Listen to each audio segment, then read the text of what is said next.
Okay, so today we're working on installing some risers to our septic tank.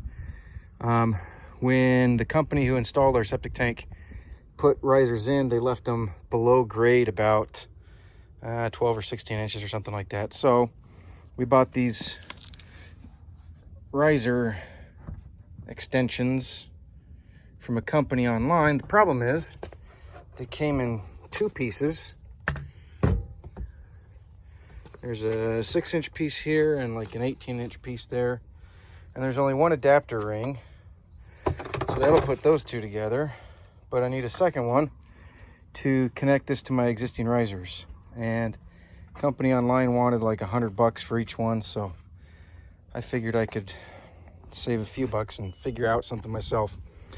So at Home Depot, they have this stuff. Paver edging.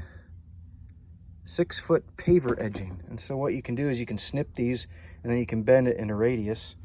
So I'm going to snip all those out. I'll bend it around here. So these I'll screw into the outside here with some butyl tape along the edge and some screws and washers into the plastic.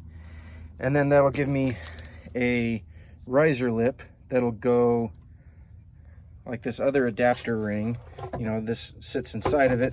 So that'll give me another lip right here that then I can screw to the inside of the existing pipe. And I'll show you what that looks like here in a few minutes. All right, and there is the adapter flange finished up. You can see once you cut all those segments there, it allows you to bend it. Then we can secure it here from the top with some screws and washers. Then when we slip the other pipe over, we'll be able to screw it from the inside through this top flange into the wall of that next pipe. So I have one finished over here. This is the first one that we did.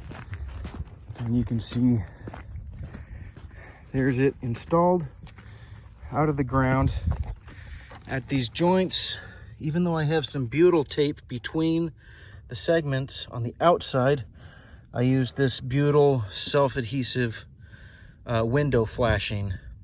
And so that'll go around. It looks like this roll of Nashua window flashing. It's just a roll of butyl and this white layer peels off and it's a self-adhesive. So that goes all the way around, just an extra layer of air and water tightness.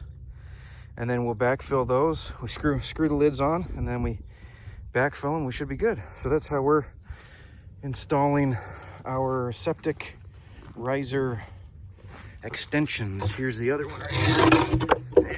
Covered up for a minute so the kids weren't wanting to play on it. But see there, this one's about 16 or 18 inches below grade here. That lid was starting to collapse in and kind of scoot over, and the edges were getting collapsed in. So we dug them up and got these extensions, but needed to kind of figure out how we were attaching the kit that we got to our existing risers, and that was the solution we came up with.